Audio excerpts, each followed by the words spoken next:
சிவபெருமானின் திருவிளையாடல் புராணம். சுந்தர பேரம்பு எய்த படலம். சோழ மன்னன் விக்ரமன் பாண்டியன் மீது பகை கொண்டான். ஆலவாய் நகரை பிடிக்க திட்டமிட்டான். விக்ரமனுக்கு துணையாக வடதேசத்தில் இருந்த சில மன்னர்களும் இணைந்து கொண்டனர். அவர்கள் ஆலவாய் நகருக்குள் புகுந்து பெரும் அட்டகாசம் செய்தனர். மக்களை அடித்து விரட்டினர். வியாபாரிகள் வைத்திருந்த பொருட்களை கொள்ளையடித்தனர். பசுக்களை பிடித்து சென்றனர். இதை கண்டு மக்கள் அஞ்சி நடுநடுங்கினர்.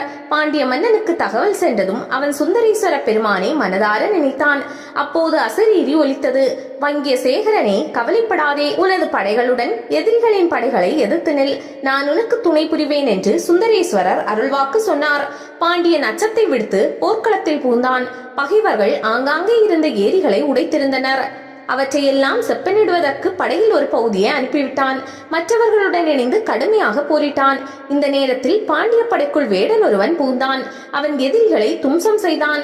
அவனை போல் அம்புமலை பொழிவார் அந்த கூட்டத்தில் யாருமே இல்லை. ஒரு பானத்தை விடுத்தால் அது 100 பேரை அளித்தது. இந்த மாயாவி எப்போது தனது படையில் சேர்ந்தான் என்பதை பாண்டியனால் அனுமானிக்க முடியவில்லை. எதிரியின் மார்பில் குத்தியிருந்த ஒரு அம்பை பிடுங்கி சோதனை செய்தான். அந்த அம்பில் ரிஷப முத்திரை இருந்தது. சுந்தரேசன் என்று பெயர் பொறிக்கப்பட்டு இருந்தது. அதன் பிறகு அங்கு நிற்பது சுந்தரேஸ்வர பெருமான் என்பது பாண்டியனுக்கு தெரிய வந்தது. இவ்விதம் வேடம் கொண்டு வந்த இறைவன் விடுத்த சுந்தர பேரம்பினால் சோழர் படை வலுவிழந்தது.